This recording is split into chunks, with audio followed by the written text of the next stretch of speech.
This is an excerpt from Elven Jewel by Caspar Beaumont. Suddenly a high-pitched wailing filled the air and was abruptly cut off. "The princess!" yelled old Fandry as they took off into the night. They tracked the sounds of struggling around the corner of the inn and saw an incredible sight. A sopping wet princess, wearing only a worn woolen towel, was held firmly by 4 of the scaly vergi. Another of the creatures was trying to muffle her screams with his clawed hand, which she was biting on as hard as she could, and causing him to growl in frustration. Shari Rose was bravely trying her best to escape by wriggling like a worm and lashing out with her arms and legs. All around them was a battle.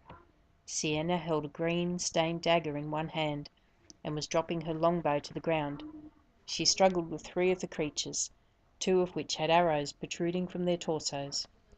Green blood was welling around the arrow shafts. The huntress fought fiercely as she stabbed at the invaders and aimed at the thin area of hide on the side of their neck. One of the vergi lunged at Sienna from the side, and his scaly hands wrapped around her hooded neck. The huntress shook and jabbed at him with her dagger. Her bond fairy was a short distance away, and was so intent in watching the fight that he did not see a vergi's rough hands closing around him from behind. The vergi clapped his hands together and stunned the bond fairy. Both the fairy and halfling collapsed to the ground unconscious. 4 of the vergi were moving to surround Rajah Dwarf, who was flailing about his 2-headed axe as though he was berserk. Bajah gave a yell and rushed to his brother's aid. Bajah threw a small axe, which felled one of the creatures. Then he used his large wooden club to bash all the other vergi on their kneecaps. The 2 dwarfs were much shorter than the vergi, who were about human height, but they made up for it in their fighting prowess. The vergi all stood well back from the half-crazed little men. Fendi was momentarily stunned by being in such close proximity to the large and fearsome vergi. He was standing there with the dagger drawn, frozen in wide-eyed dread, but old Fandy rushed up to him, gave a short nod, and together they charged towards the vergi with a roar. Old Fandry stepped ahead to engage a vergi with his sword, and he didn't see one of the creatures whip around and strike Fendi solidly with its long, thick tail. The young halfling gave a grunt and fell to the ground.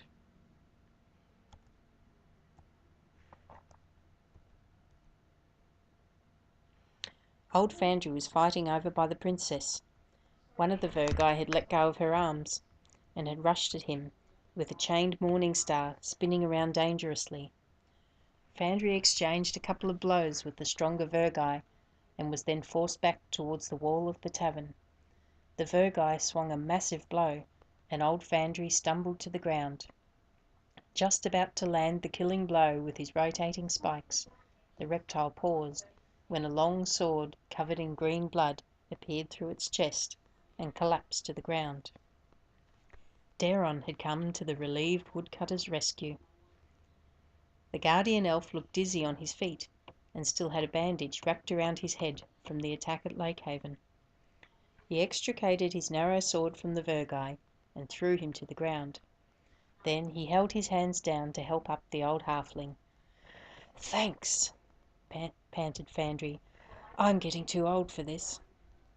He looked around and saw that the vergi were taking advantage of the chaos, and half carrying, half dragging the screaming princess off into the night. Fandry frantically looked at the other fighters, and realised that the vergi were gaining the upper hand.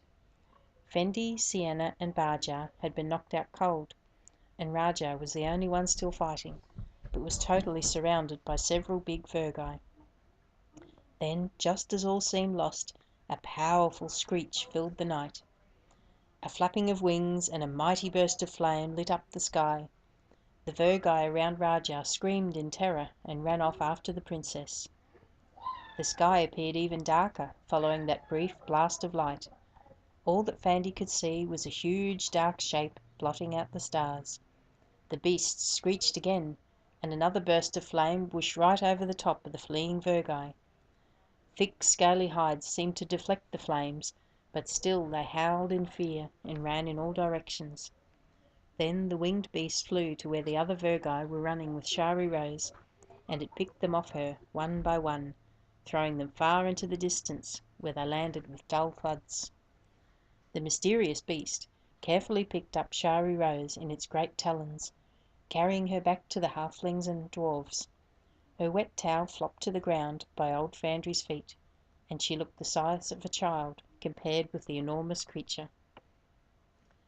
By the light from the half-shuttered inn windows, Fandry, Daron, and Rajah could see that the beast was a very large grey dragon, with a body 4 times as tall as a man and covered in heavy scales. Its wingspan looked to be as wide as the tavern, and the flap of huge wings sent large gusts of air swirling around them. Emerald jewels gleamed from under the wings as though embedded in the scales, and the dragon's head had many horns, with a large mouth gleaming with sharp teeth. Its muzzle was long, with wide nostrils that belched trails of smoke. The creature's eyes were large, yellow, and intelligent, and it studied the fighters before placing the naked princess gently on the ground at the feet of an embarrassed Daron. Shari Rose didn't notice, for she stared speechlessly at the great beast which had rescued her, and she didn't even have breath to scream in terror. The dragon flapped its massive wings and rose up into the sky, circled the inn once, and then flew off in pursuit of the Virgi. Elven Jewel, copyright 2013.